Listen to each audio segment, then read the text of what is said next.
Because sometimes when you have a mental illness, you feel so different. It's like you're not even, you feel so disconnected. Like I can't even feel like other people feel, When I would burn myself, the sound of the needle hitting my skin, I could hear my skin burning. It brings back that, okay, I am human, I am here because I can feel this pain.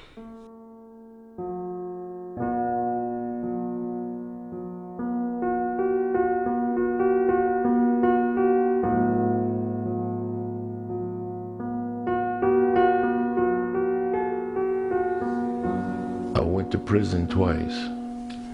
Both times it was drug related.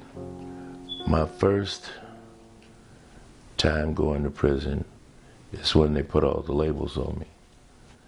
The psychiatrist will talk to you for 5 minutes and give you a diagnosis. And 9 chances out of 10, it's wrong. And you really shouldn't be there, because that's taking the guy that has mental challenges and placing him with the guy that's just a straight up criminal. And you know what's going to happen. It's going to be trouble.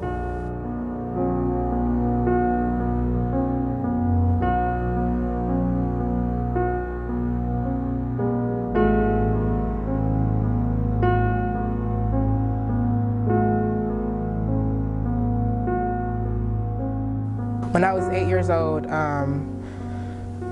my mother and father asked me who I wanted to live with, and I chose my father, and that really, really hurt her. At that time, she could not see that I was just a child. She just saw someone who she loved leaving her. And so as a result, I hated myself for it.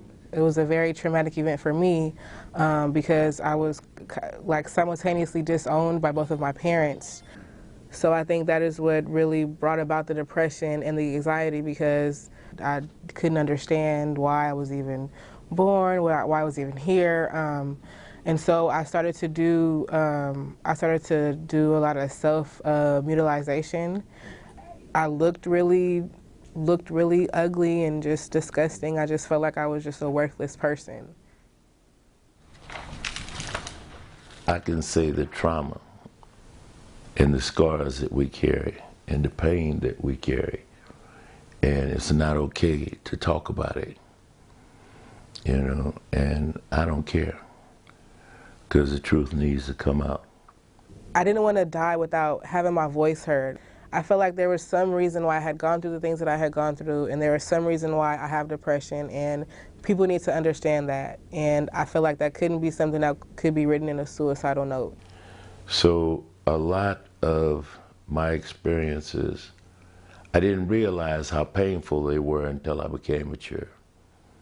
And then I realized the hurt that I carried and the reason that I acted out in the way that I did. This kind of self-hatred within ourselves, it's this perception that everybody else has around us. We've taken it in and we've kind of lived it out. I feel like it's something wrong to admit that you have some form of mental challenge. Taboo in the African American community it can be hard. Both my mother and father have that they're carrying that weight of our ancestors, of their parents and what they went through. So much mental damage was done to the African American community through slavery.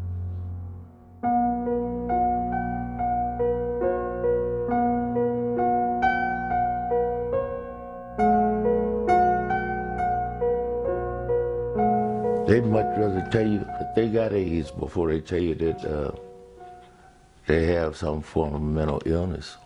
And it's just that much stigma. When you're seeking help, when you're trying to become well, if you get a deep cut and you go to the doctor, you don't say, oh, that's a white thing, I'm not gonna go to the doctor. My leg is bleeding and I'm losing feeling, but I'm not gonna go to the doctor.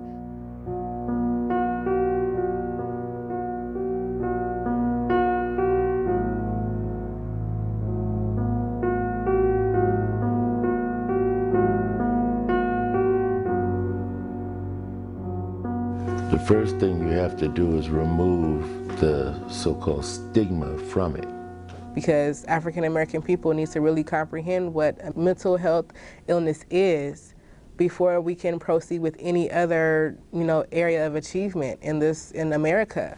Today I'm challenged because I suffer from major depression, and I'm fortunate to find a man that treated the depression and not just zonked me out so I wouldn't be a problem. Everybody needs support. Everybody has that one person or that friend or whoever, relative, whoever, that they call on when they just need to talk to somebody. And that's really what therapy is. And I finally started to believe that I had a chance, that I was going to be okay, after so many people told me I would never make it. And I do mean so many people.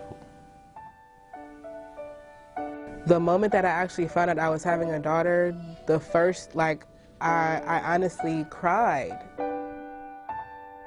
But now that I have my daughter, she is like my saving grace.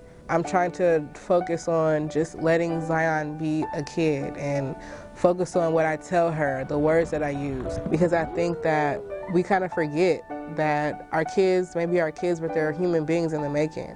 And the things that we teach them, the things that we do to them has a huge effect on what they do in their adult lives and what they're going to do to their children. Being a black man, it's very hard to show any kind of fear or show any kind of feeling sometimes, because it's just not sociably acceptable. And you got to be a man for those kids of yours. Yeah, well, I want my kids to be honest. I don't want them to live the lie. The chain snapped with me. My boys will never go through what I went through.